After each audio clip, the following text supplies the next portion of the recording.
আসসালামু আলাইকুম রহমতুল্লাহি ওয়া বারাকাতুহু। ভয়েস অফ কোরআনের পক্ষ থেকে সুস্বাগত জানিয়ে শুরু করছি আজকে একটি গুরুত্বপূর্ণ বিষয় নিয়ে কথা বলার জন্য।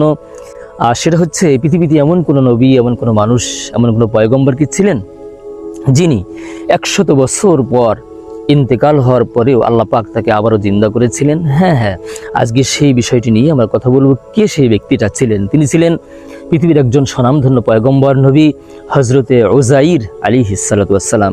একটি গ্রামে তিনি সফর করতে গিয়েছিলেন, ভ্রমণে গিয়েছিলেন। কিন্তু তিনি দেখতে পেলেন যে ওই গ্রামটা একদম বিরান হয়ে আছে। গ্রামের সমস্ত বসত ভিটাগুলি একেবারে মেচাকার হয়ে আছে, মাটির সাথে মিশে আছে।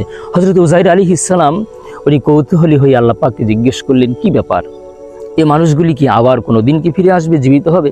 আল্লাহ তাআলা তাই তো হজরত উযাইর আলাইহিস সালামকে সাথে সাথেই উনি গাধার পিঠে সওয়ার হয়েছিলেন। উযাইর আলাইহিস সালামকে সাথে সাথেই মৃত্যু দিয়ে দিলেন। উযাইর আলাইহিস সালাম ইন্তেকাল করলেন, উনি সেখানে পড়ে রইলেন।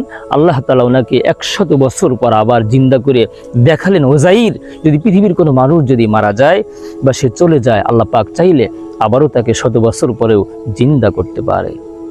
ধন্যবাদ, ভালো থাকেন, সুস্থ থাকেন, আবারও দেখা হবে নতুন কোনো ভিডিওতে।